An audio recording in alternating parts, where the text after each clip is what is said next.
Good morning. Let's work on problem number 7 in the partial fraction decomposition practice set. So far, we've gotten very lucky, and this problem is no exception. We have not yet had to do long division. If we notice what's going on here, we see that the degree of the numerator is less than the degree of the denominator. The numerator is degree 2, and the denominator is degree 3. We also see that because the denominator has exactly 2 factors, remember z squared plus 4 is a sum of squares, which will not factor, we're going to have exactly 2 fractions, okay? But because we have degree 2 in the numerator, we have to do something a little special. So we're going to put a over the first factor. Remember, a is degree 0, but we're going to put bz plus c over the second factor.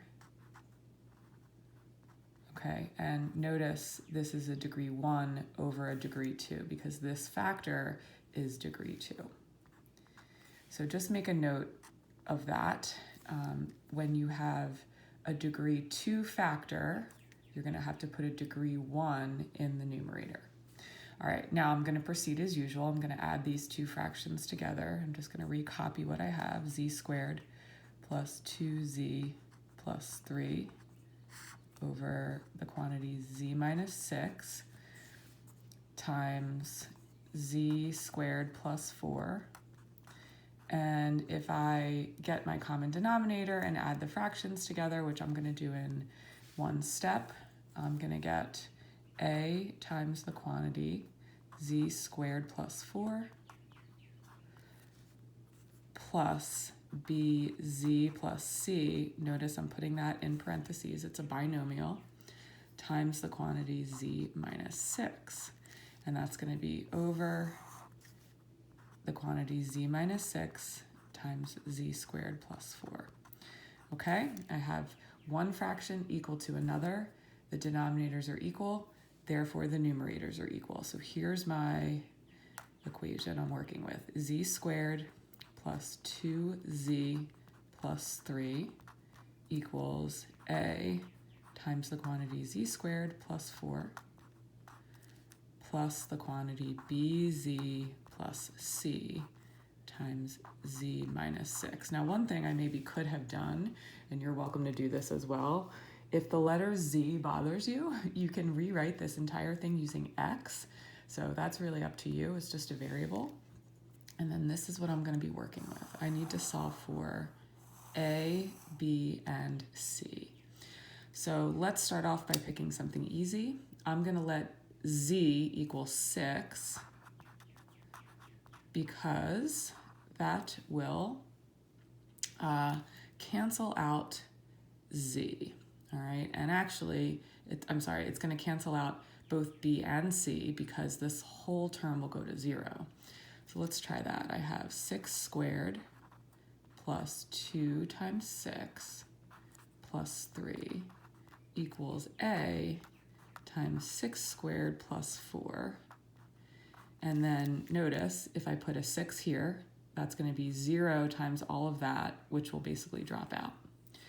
So that gives me, this is going to give me 36 plus 12 plus 3 equals, that's going to be 36 plus 4, so that's going to be 40a.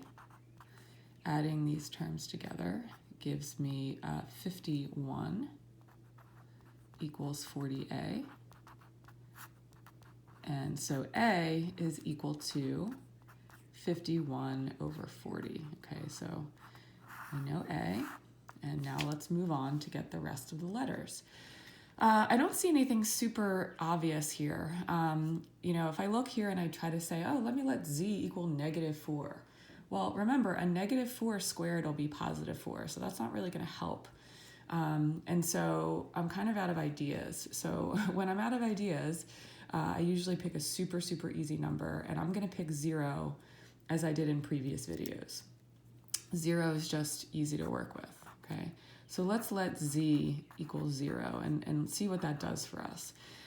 If I need to, I can plug in the a that I know, and hopefully that'll allow me to get something else. And if I look, it actually looks like making z equals 0, that will cancel out the b, and it'll allow me to solve for c if I plug in my a value.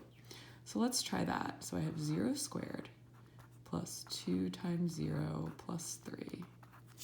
So that equals, now a, remember, is 51 over 40. And this is 0 squared plus 4, right?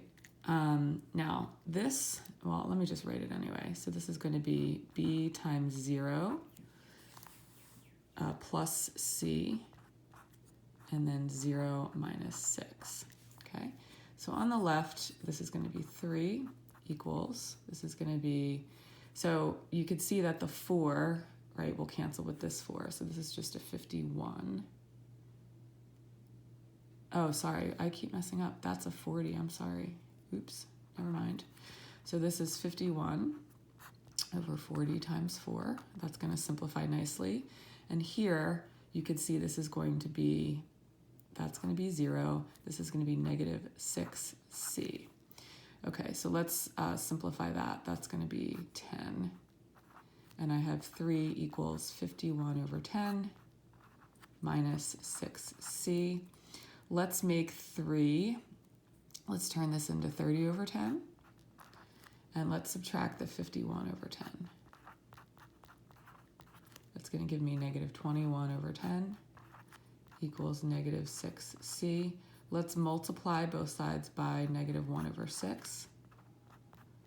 Right, a negative times a negative cancels to positive. Okay, and I get c by itself. A negative times a negative is a positive. I can reduce this if I divide by 3. So I get positive 7 over 20.